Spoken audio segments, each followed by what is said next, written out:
Is this for the United meeting, Tasha? Yep, sure is. For new members. Oh, that's good. I like the way you started the icebreaker out. Yeah, we have to have an icebreaker every time. How many folks do you expect to come? Probably about, with old members and new members, probably about 15. Probably about 15.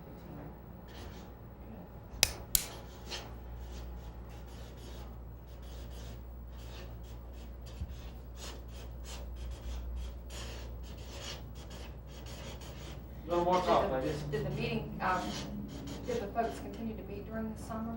No, we kind of canceled it for the summer because so many people had a lot of things to do and a lot of things that were with school. And so we kind of canceled everything. And what this one is going to be we want to talk about what everybody did over the summer while we weren't meeting. Good. So, What we did on our summer vacation. Yeah. Yeah, what we did on our summer vacation. So we can kind of catch up on stuff and see if they learn something new. What's the first thing you're going to work on for the fall?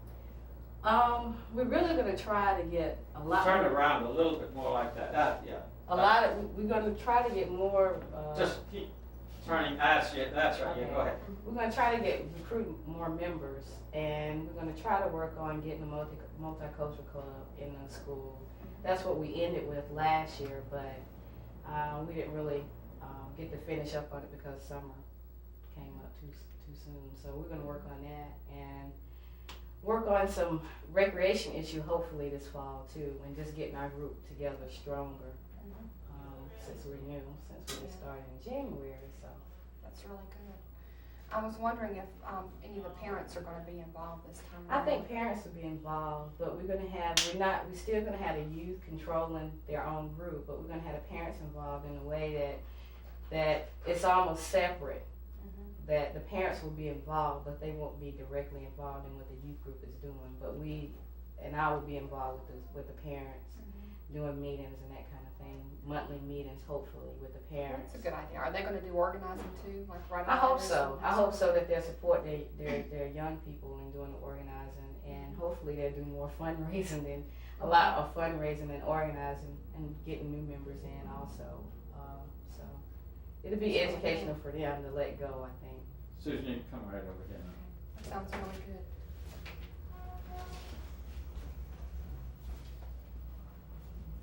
Shall I see it? Yeah. Mm-hmm. Okay. We've just on the move. We can do that. Okay. Okay, Susan. Tell me about the Piedmont Peace Project.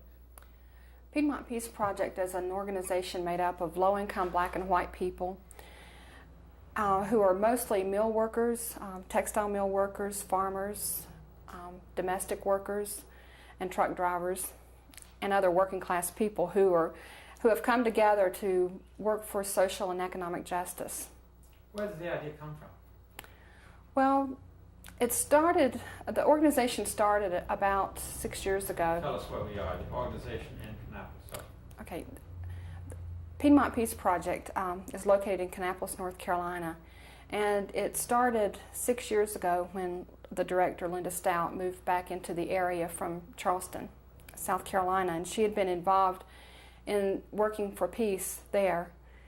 And moving back into the area, realized that there was not even a peace group here in Kannapolis and our surrounding cities.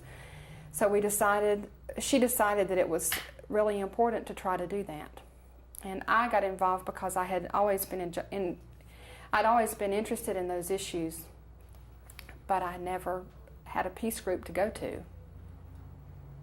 Tell us about your own background. Am I doing okay? You're doing well. All right. Kannapolis is my hometown, and I've lived in Kannapolis all my life, and I've done a variety of jobs, including working in Cannon Mills as a hemmer in the sheet department.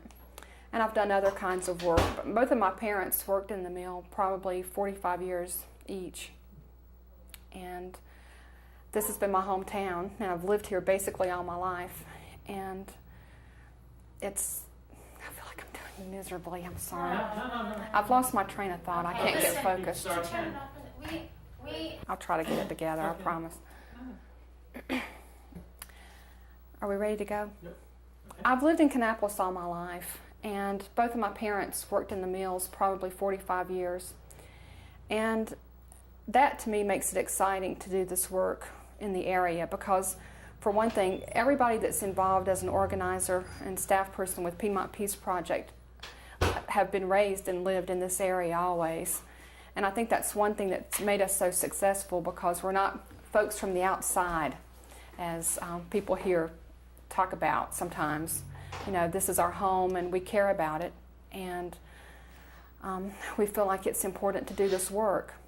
But you're linking, we usually think of these national movements coming out of New York or somewhere else, and we think that the provinces or whatever that don't have that kind of thing. Could you talk about that whole business? Actually, the reason that we got started doing Piedmont Peace Project in the way that we do it is we found when we first started the organization that the materials that we wanted to show people in public meetings, including printed materials and films, were geared toward the college-educated audiences. And most of the folks in our area who are textile mill workers and farmers have an average reading level of probably 3rd to 6th grade.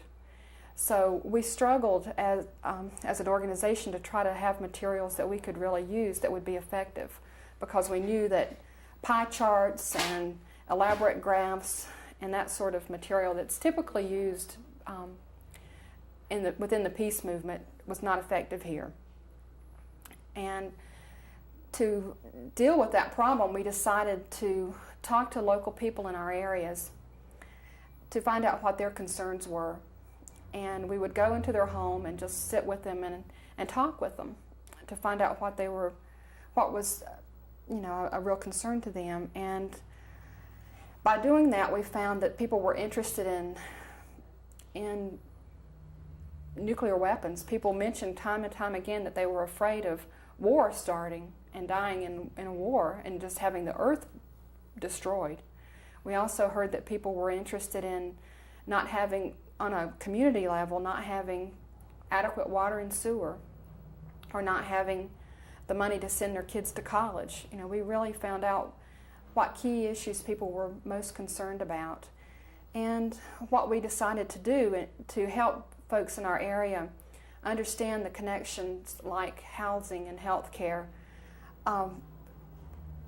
trying to find the connection between housing and health care and the military budget, for instance. We decided that we would talk with them and get their concerns and get their words and have people tell us in their own words what they were concerned about. And we came back and they helped us make materials that we call our peace education materials. Could you describe some of those? Mention videotape and film and poetry and all that, you see. Well, with our materials project, we try to use any method that we can that we feel like is effective. We've done flyers on health care. And just to give you an idea about how that worked when we were talking to people in their homes, I was visiting with one woman in a trailer park in our area, and she was very concerned about the lack of housing and homelessness. And just out of the clear blue sky, she said, our government is housing its missiles better than it houses its people. And that phrase became the lead-in phrase on one of our flyers on housing. We decided that, what better way could we tell the problem than use her own words to say that. Tell that story again. All right. Starting with visiting a lady in a trailer park. All right. One day. When we decided to work on our materials that we call peace education materials, we went to people's homes in our area. And one story that sticks in my mind is I was visiting one day with a woman in a trailer park in Kannapolis, and she was very concerned about the lack of housing and the problem of homelessness that we have in this country. And she told me that, it seemed like that our government houses its missiles better than it houses its people. And I just thought, that's what better way could say the problem as it really is. And we came back to the office and talked about it, and we decided to use that phrase on one of our flyers. I'm still doing miserably. I hate this. I can't get my. When we decided to start working on our materials project, we wanted to hear from people in our community about their concerns. On one visit that I had with a woman who lives in a trailer park here in Kannapolis, she was very concerned about the problem of homelessness and the lack of adequate housing in our area. And she said, it seems like our government houses its missiles better than it houses its people. And that phrase became the opening line on our flyer that we use for housing, because there's no better way in our feeling that could sum up the problem any better than she did it. Could you tell about using video? We've also found that because so many folks in our area have a low reading level, when they don't respond to the written word, they do respond to video. So we've decided to use that in our work. And what we've done is, when we have visits with people in their home, we ask if it's okay to videotape them, and people are very responsive. And so we just get their words on tape, them talking about health care and housing and all the concerns that they have. And then we use that as an educational piece. Could you tie that in now to stuff that you've seen recently with the union? Well, we haven't done any videotape around the union, except, shall I mention about the piece that you showed me with the strike? No, we won't do that. But maybe you could tie in the idea of using workers and people's own words with labor education, or better, how people have been presented as workers in this town ever since we can remember or now. Okay. Is that okay, Joe? At Piedmont Peace Project, we really believe that it's important to have working class people understand their histories. And one of the ways that we're addressing that problem is through our literacy program. Right now, we have literacy classes that are going on at our office with people from the community who have varying degrees of ability. But we say that it really doesn't matter, what your skill level is, that everybody has room to learn. That's how we approach that. And we feel like it's important for working class people to understand their histories, because in our area, I can say from my own self, for instance, I've grown up in this mill town, but I never had a sense of what labor history we had here. Both my parents worked in the mills, and I grew up here, but I never really knew the background. I never knew the history. It seems to me that the history's been all written from Charlie Camden's viewpoint. Mm-hmm. Could you talk about that? Well, I'm not sure. I mean, I grew up in North Carolina, and we all knew about the cannons. Mm-hmm. But it was almost as though the cannons were doing it all themselves. We knew the cannon towers and stuff. The idea that there were several thousand workers who had a history that was connected with that, we never knew. That's what I want you to tell us about.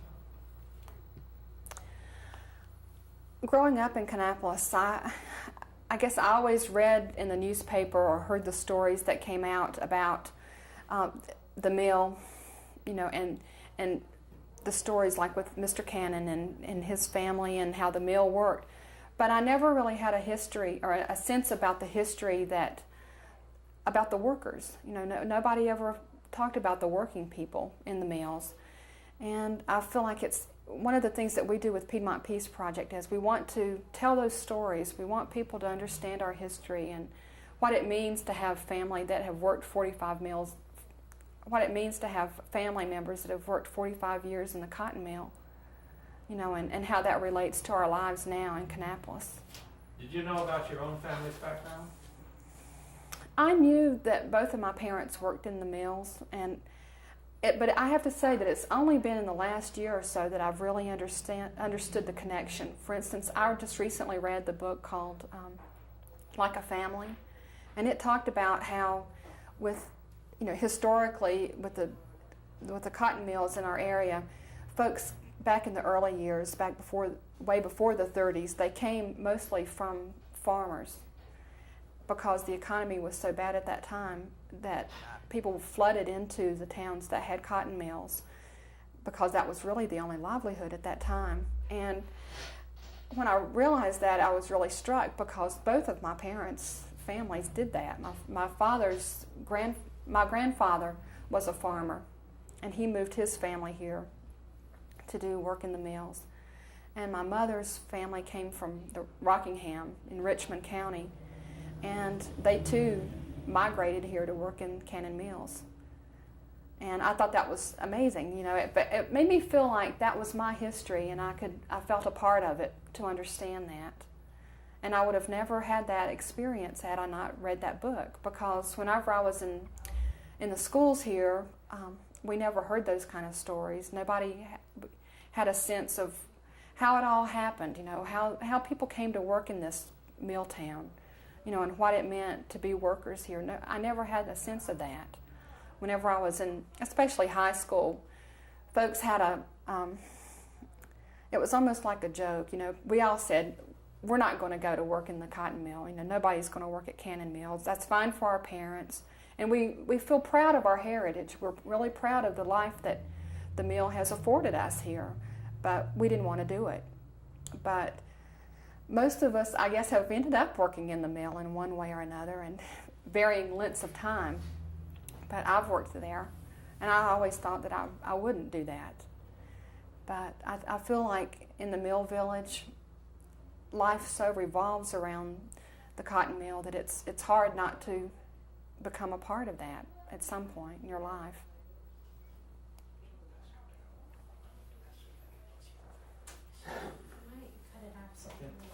Okay, fine. The mill houses. Okay.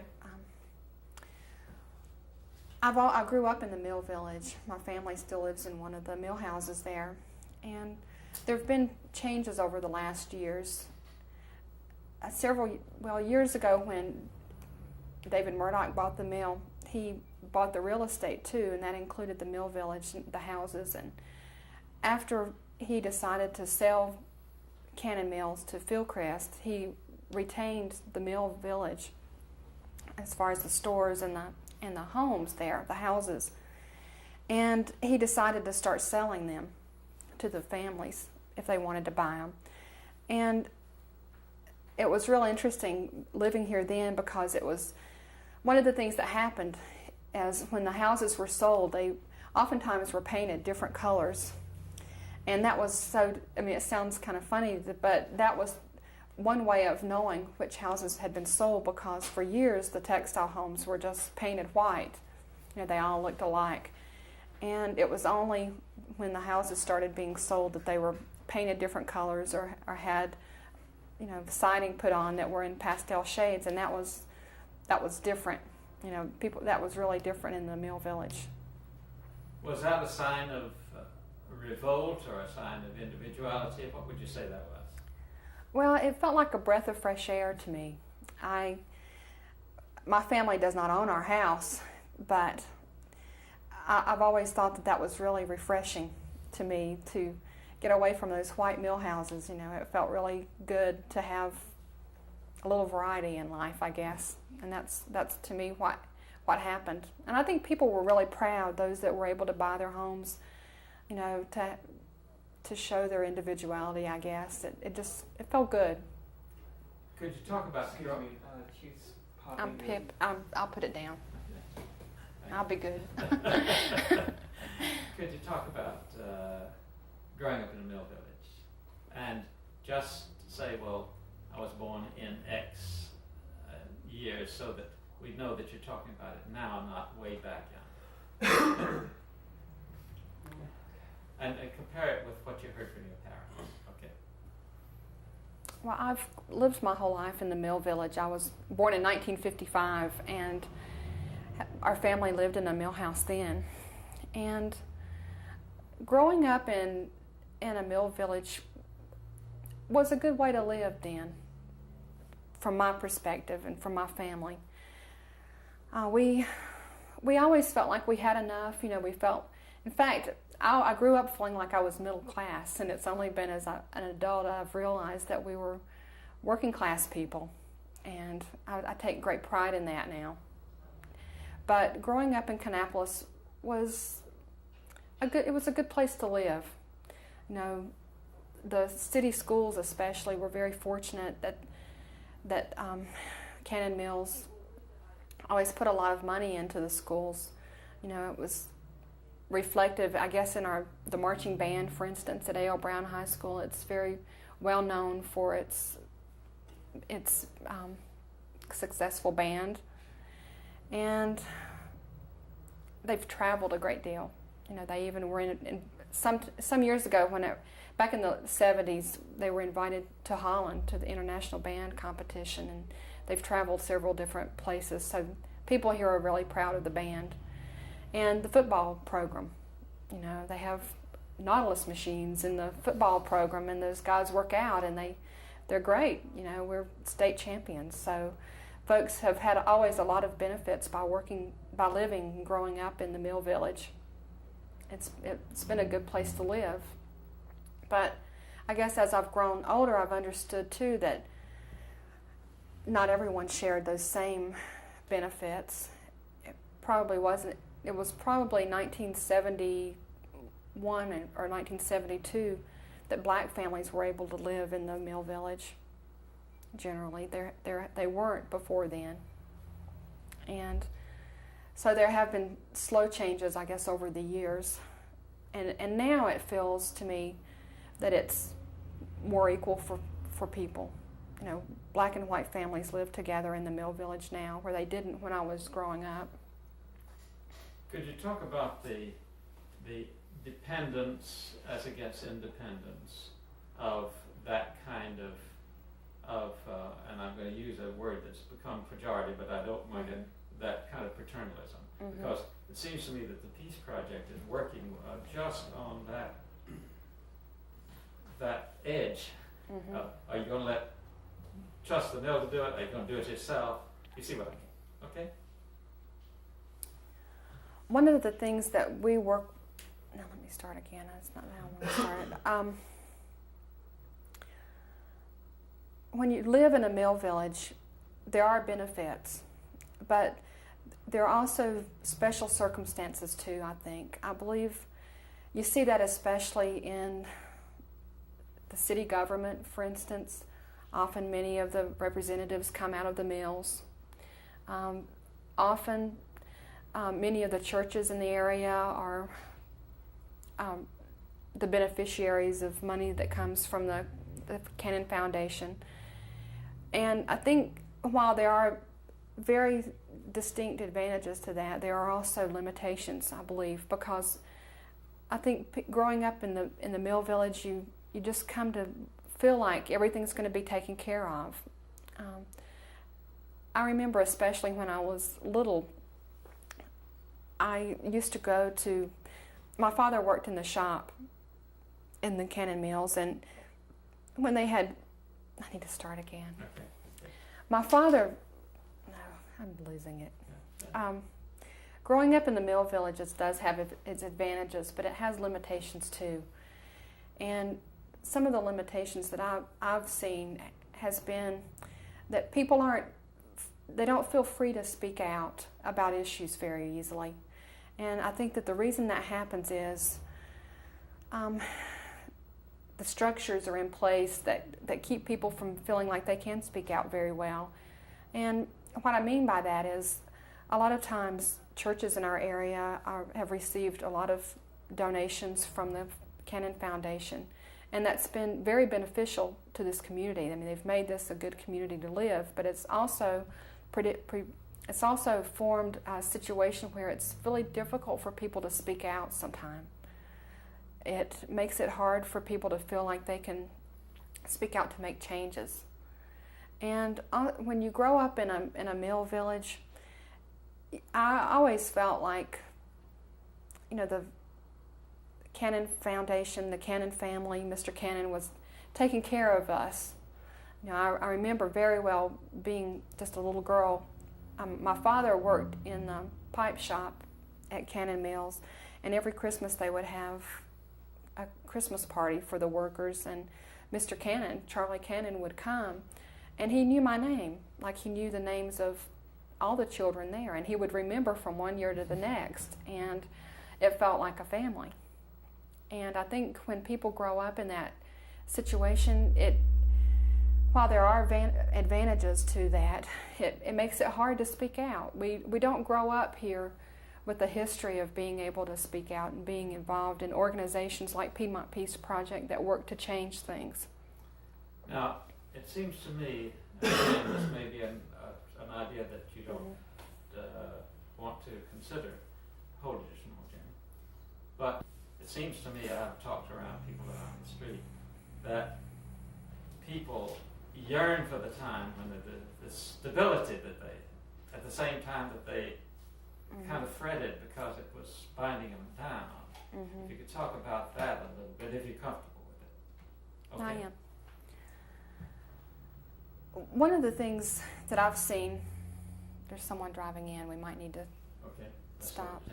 Came with us. There was no Papa Cannon, no whatever, no Charlie Cannon. Okay. When I was growing up in Kannapolis, it always felt like the mill, and Mr. Cannon especially, was going to take care of everybody. I remember feeling that whenever I was growing up. And over the years, that's changed a lot. One of the things that happened when Mr. Cannon died, I think everybody felt a real panic because we didn't know what was going to happen next. And after those years,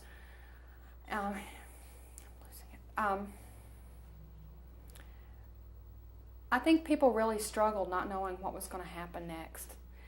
And when David Murdoch bought the mill, it felt people were really afraid, not knowing what was going to happen. You know, a lot of folks in Kannapolis talked about maybe a foreign company coming in and buying the mill, and people really felt afraid, you know, because one thing that I think makes that fear so strong is at that time, people still rented the mill houses. You know, they didn't own them then, so you weren't even talking about. Excuse me, before we stop. There's something wrong with my battery. Because when all you have, they know